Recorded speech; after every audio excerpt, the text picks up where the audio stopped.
Previously on Dragon Scrotum Y. And now we continue. Oh well. I guess my life is marathons now. But at least I'm alone down here. Oh, my bones. Why the hell did I step my wings? I should be falling, but in reverse. Oh, hi. Holy shit, a woman! I'm not a woman. Oh, sorry, my bad. What are you then? I'm actually non-binary. Why? Oh, no apparent reason, just because. Yes, I know, I'm getting cancelled on Twitter. I went through that before. Anyways, how did you got here? Oh, I don't know. Maybe because a giant hole in the roof.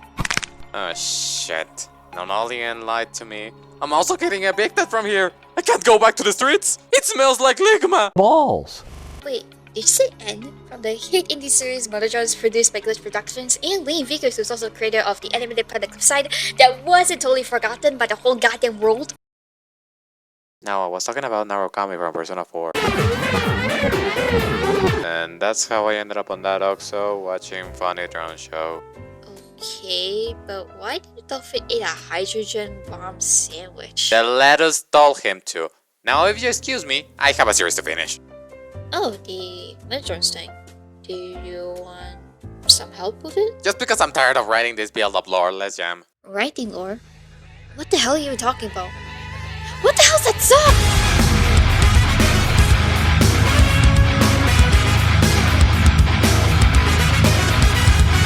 Okay, final 2 chapters. This can't be that bad.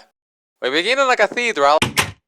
Oh, come on. We just begun. This is a show about robots! Why do we have the Catholic Church over here? A group of scientists are taking hold of a very possessed Nori, probably to analyze the Solver infection closer. She tries to go ballistic over them, but thanks to emergency protocols, she gets under control. A scientist is asked to bring Jiva for reasons. He finds Jiva chained on her locker playing Tetris.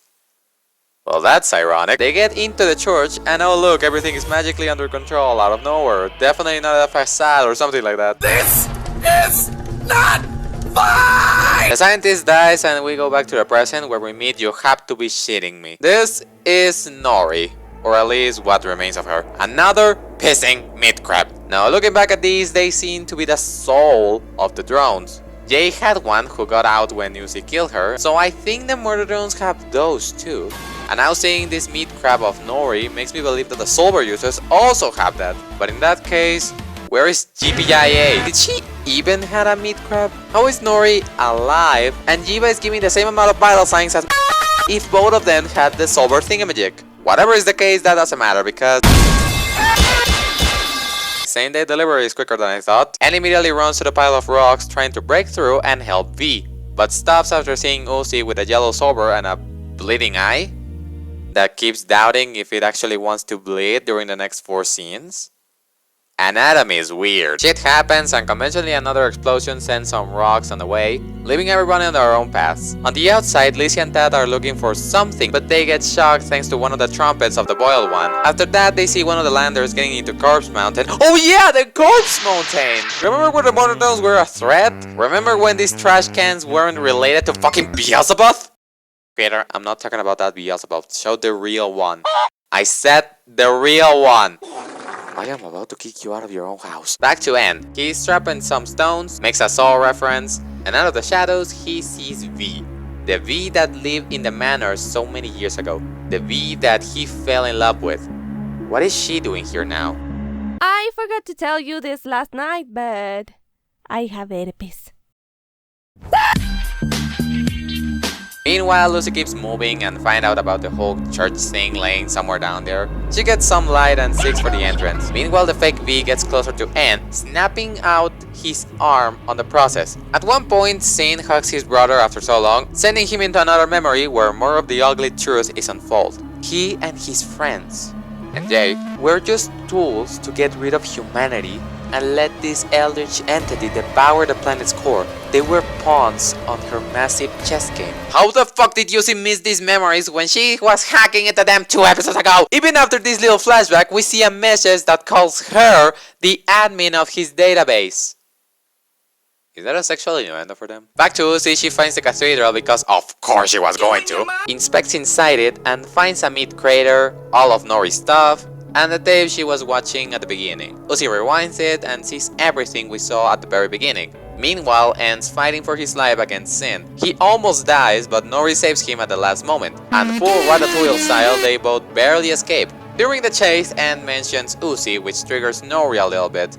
But you know what's more triggering?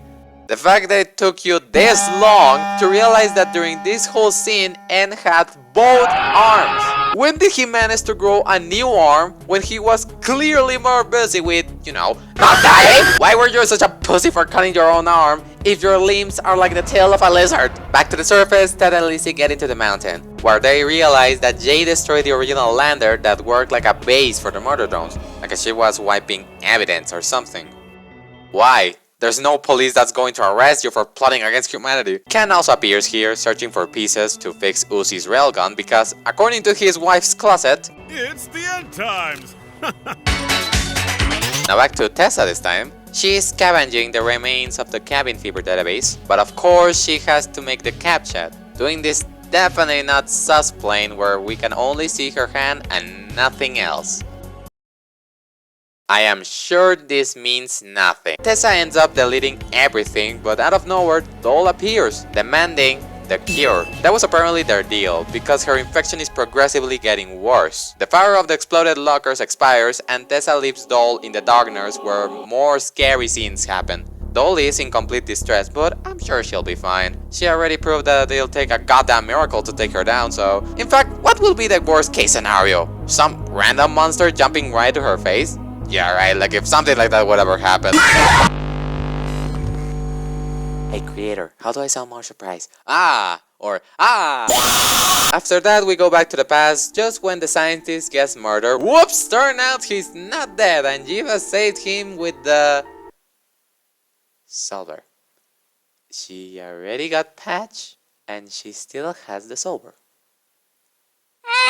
Jiva yeets the cross USB to Nori, but Shin still has some influence over her, trying to destroy everything with a null orb. Jiva immediately throws her arm into the meat hole in the cathedral, creating a heavy explosion that caused the death of humanity. At least on Copper 9. Turns out this whole story was told by Nori, who after all that landed on the surface, had a family, and then shit happened. So the USB is the patch to get rid of the solver, and both Jiva and Nori got patched before going on the surface. How did their daughter still have the infection? Maybe some abilities would stay, excluding the whole Shin thing. Thinking that the cabin fever project would have been tackling this before anything else. It's an unholy entity trying to destroy the world. Of course they're going to work on that first. But now, Shin still has the influence over Uzi like she did to Nori, and Doll still suffers for the bleeding Jiva had. What's the point of the USB thing if it was nothing more than today's plot point? As I mentioned earlier, Uzi is the new host of Shin, and they have to act fast and inject her with a patch before everything ends. Going with her, she's starting to get more possessed by Shin. And look who's also here. Doll is finally reunited with Uzi, and she's finally going to do her part to help her with the whole solver thing.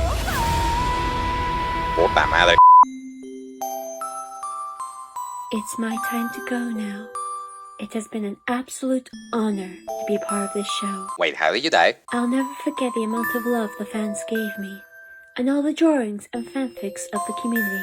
You could have just teleported out there. How did you die? I went from a secondary background character to one of the mains, and I'll forever be grateful for that. Thank you all for letting me be your robo-comrade. You got shot in the cranium like 4 episodes ago. The fuck are you talking about? I guess this is goodbye. I guess we got what we deserved. Hold on to your hearts. It's almost over. And would you kindly stop referencing Bring Me the Horizon? Is this normal for you to yell a fictional character? It's better than simping for them. Tessa gets to Uzi and is totally prepared to kill her. But then arrives at the last minute to save her, and here is where I'll bitch again. Almost every scene when someone important is about to die ends up like psych I'm not. The killer takes way too long to finish the job and the savior just randomly spawns in the scene.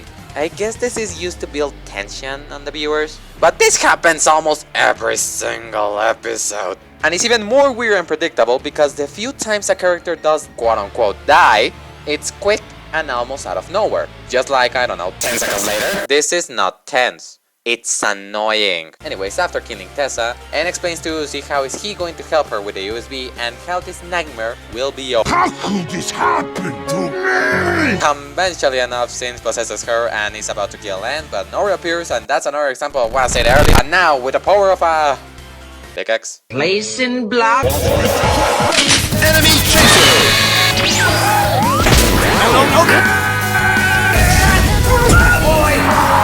Get the fuck over here!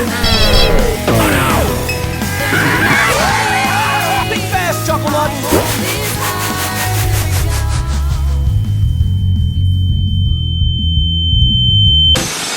Yo, I'm gonna let you finish, but... Baba Bowie. After these three nuts acted like if they were on a Mexican soap opera, Nori is about to die again, but N confesses that he and Uzi were hanging out.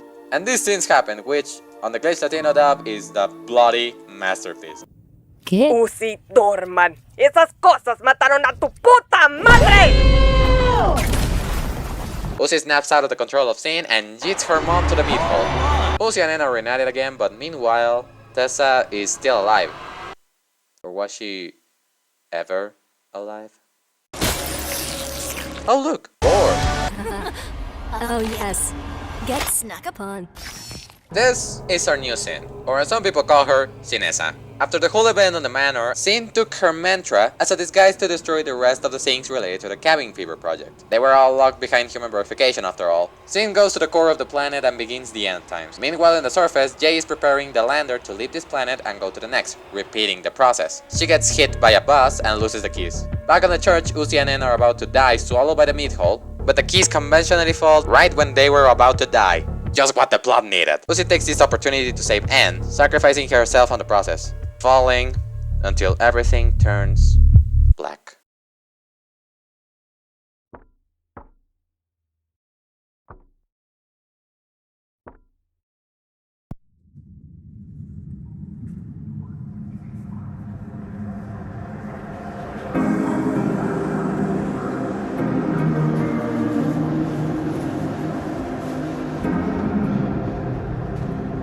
Well, this is it.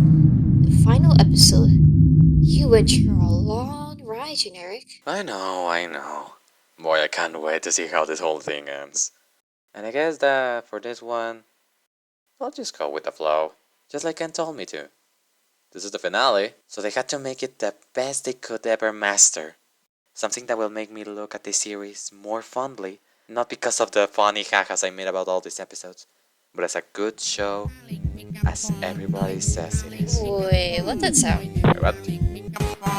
Oh, someone's calling me through my completely modern phone. How in the pure vanilla English you had that?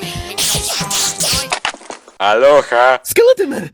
I'm glad you picked my call. Listen, I don't have so much time, and I know you are about to watch the final episode. Remember what I told you about Morodrones? Don't overthink too much, and all that? Forget it! The ending is bad! Nothing makes sense! Go watch Saw instead! Understood? How did you get my number? Oh, where do you think you're going, Anne? I'm not full yet. Oh no! She found me! ¿Qué más dice? Oh no! She found me! I can't with more than 9 runs! Someone call God! Ah! Well, that can be good. Man, if I only know how it feels to be loved.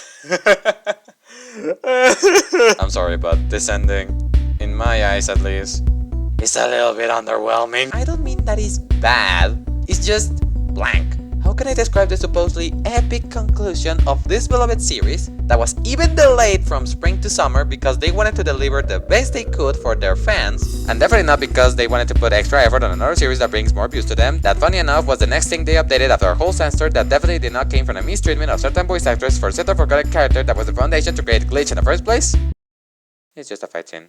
A generic and stupidly long, but not as long as the episode before this one, fight scene. Sure, some details are addressed, and we have some build up before the actual fight, but on the core, it's so nothing. But I still have to talk about it, so Fuck it. Starting right from where we left, Nori and Yuzi are reunited at last, talking about what to do now. And in the middle of the chat, a lander appears out of nowhere and hits Uzi. The lander is piloted by N, who, let's not ask how did he got to the surface, found a specific lander that was right beside J of all people, and get it to orbit that quick before Shin detected him. Oh, and speaking of the King of Rome. On one of the many islands created by Shin, Tad, Ken, and Lizzie are about to die in hands of Jay, but they're in slow motion again. Who will be the one who'll save them this time?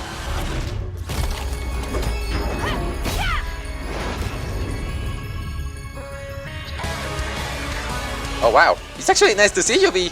Wait, how did you escape the lab? That's a very good question. How did you even got here riding that dinosaur thing? I'm glad you asked. Where were you this whole time? Thanks for asking, Paul. Are you even going to answer me? No. Let's leave these two under catfight for now. Uzi and N appears and yeets an orb of null energy to destroy Shin. Quickly check how much time is left. Shin gives another monologue and wants to shoot her, but it doesn't. Shin cinematically attacks them. Uzi dies, she gets saved, and dies, he gets saved. More catfight, the duo hides. And here's my favorite scene of the whole episode. Hell, of the whole series. Take a look. Leg. And the Oscar goes to... Shin for the lick scene. B appears out of nowhere again, and he's searching for N. She's feeling the regret of hiding everything from him, just to protect him, to protect themselves. But instead, she led them into the wrong path and digging the grave deeper. Seems like she's trying to get the closure they both needed. After so many years of lies, so many years of manipulation, so many years where they had nothing but each other. The payoff afterwards? And dying for the 5th time and seeing being overdramatic for artificial hype. No amends between B and N, no addressing the crush he had since episode 1, no nothing. Why must you fail me so often? We get outside, Shin is about to eat N's meat crab, but Liam, can you stop giving your characters plot armor for 5 minutes?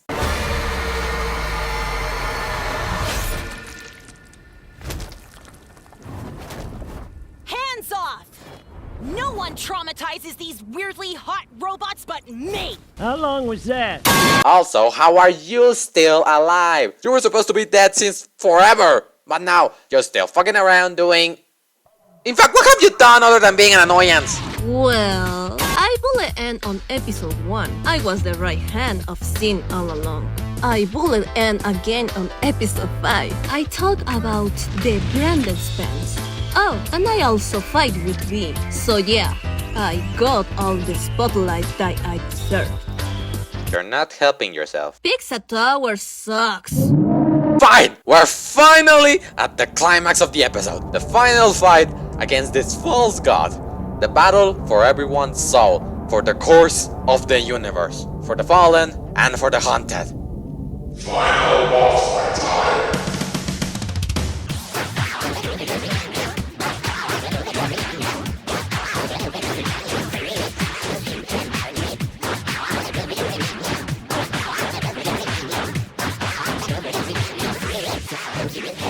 After the most generic and predictable fight I've ever seen, Uzi finally gets Shin's heart on her hand, which turns out to be another crab.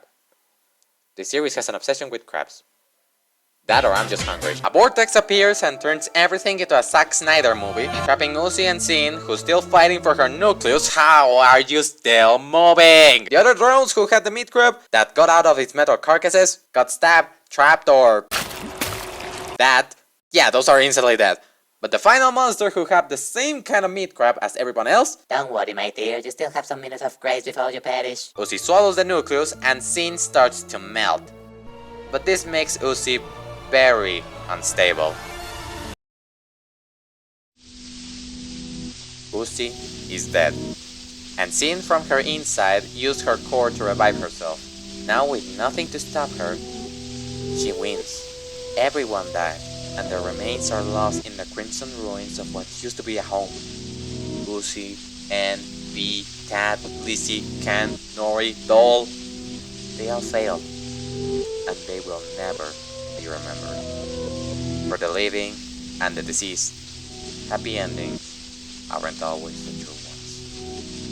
Wow, that was an amazing ending. That's not how to end it, is it? So, Generic left to do some stuff. Oh, hi there, Pipe Bob. So, if you excuse me, I'll tell you what really happened. The true ending of Mother Jones. After the whole Undertale fight, we see Ooooh on the floor.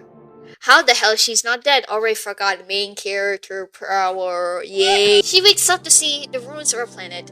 Looks like the boiled one's asshole. Tad and Lizzie are somehow still alive after the whole end of the world scenario. While Tad is trying to help her, she thought it was a good idea for her blonde ass brain to take a photo right off the edge of a cliff. Her phone falls and hits Ken in the head and makes him fall to his death. Like he deserved it, until Nori sees him for the last minute. Nori tells him that she hates him and runs off crying, and apparently Mr. Dorman over here finds her hot. Obviously, yeah, that's fucking meat crab! Then we see the dinosaur chasing Lizzie with the bus. He probably got his license for Timu. We see N and V flying over to Ooooh. V realizes there's something on Ooooh and takes out her gun. Turns out Oooo's system has been corrupted by some of Sin's essence, as you can tell from her new eyes, which reminds me of the Flash Drive album.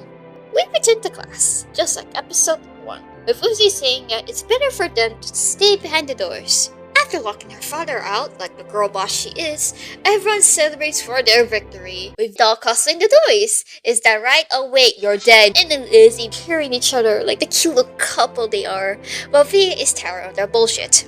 Speaking of that, I wonder how N and V are doing. I can't feel my body. Ooooh jump scares every single one of her classmates, and they live happily ever after. Wait, we have a post-credits. Oooo's checking out her closet, and her tail that turns out to be Shin puts a cute little bow on her head. Ending everything with a final message from Liam. Okay, thanks, bye.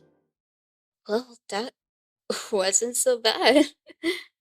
Where the heck is that Dumbo? Oh, there you are. What's with the face? It ended up just like that. De-evolving the main character arc established on the very beginning of this. Just like that. Well, there are some shows that go the same way. For example, My Little Pony, and you're dead. Oh, great. Also, if you said that, can you please get up and stop being a fucking weirdo? Throw me to the public. This ending feels empty. No other word for it. Just cheap horror and suspense for 20 minutes straight, while all the characters are randomly saved by their plot armor. The ending I mentioned earlier, I didn't create it entirely from scratch. Some people take this as the actual ending, seeing how, at the post-credit scenes, we see a holographic glitch of the eldritch cameras of Shin. And also, linking to a declaration from Liam Vickers, who said that he doesn't like happy endings. Although I couldn't find any reliable proof of this, so take this info with a grain of salt. Ignoring how the story ended, a lot of plot holes are still open. Like the actual killer of Nori, how did Yiva died if she also had the meat crab, why did the Solver want it to be a poor man imitation of Galactus, how did Yuzi learn to control the Solver? A little pause here. This question, although it's not official, got responded on something called Intermission, a fan-made episode that tries to be a bridge between episode 4 and 5, seeing how the jump overdose is annoyingly big. And how did N swap his love interest from V to Yuzi in a matter of literally no time? In fact, speaking of this, what is it with this series and the love triangle it manages? Well, it's actually more like a bipod, because if it was like a triangle, Ooooh and V would be making Yuri behind the scenes. And on episode 1 declares that he has a big crush for V. And in episode 2, we see a much bigger connection from these two. How did he shifted from a crush he had almost his entire life to a random teenager whose only sin at the moment was listening to My Chemical Romance? And now, before giving my final thoughts, here's a very resumed version of Murder Drones. Please enjoy it, because I didn't. Hi, I'm Ooooh, and I'll show you all that we can fight the murder drones and we don't have to hide. I will also fall in love with one of them and defeat a satanic entity that I can only describe as the Antichrist. Did I also mention that I'm emo? Hi, I'm Anne, and I'm a murder drone who only committed 4 murders in the whole series. Have you heard about Resident Evil? Hi, I'm B. Hi, I'm Ken, and I put my dick in a door! Привет, I'm Doll, and I'm Russian. Have you heard about Ninjala? Hi, I'm Jay. Bye. Hi, I'm Shin, and I'm a villain. I'm a super powerful theory that destroys multiples and eradicates all the species of them. I'm a robotic version of Satan, and I need food. I wanna planet. Really. To wrap everything up, it has its flaws like everything else, except you pizza tower, you're perfect. But at the same time, it's not horrible. The pacing is weird, the script is way too convenient, the story doesn't know where does it want to go, there's way too many plot holes, but at the same time, it can get kinda funny and a good distraction for a couple of hours.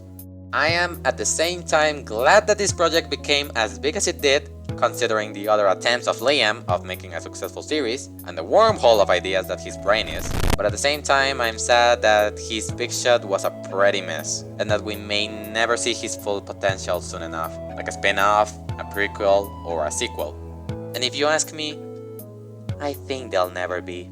Glitch has a problem with ending stories. They often kill their old shows in favor of the most profitable ones at the moment. It happened with Meta Runner because Murder Drones was doing way better, and it happened now with Murder Drones because The Amazing Digital Circus, with one single episode, got the amount of views that Murder Drones will never get. It's a little bit sad and lame, but it is what it is, just corporate pain everywhere. Murder Drones isn't great. It's definitely not a masterpiece, but it's also not the worst thing I saw in my life. So after all this, after watching, rewatching, writing, and getting my hands dirty on everything Murder Drones related, I can now confidently say that I don't understand Murder Drones. And I think that's for the better. Okay, politely get the fuck out of my house and go sleep on the streets or something. Now, You can stay, you can stay. Can I kiss you though? wait, what?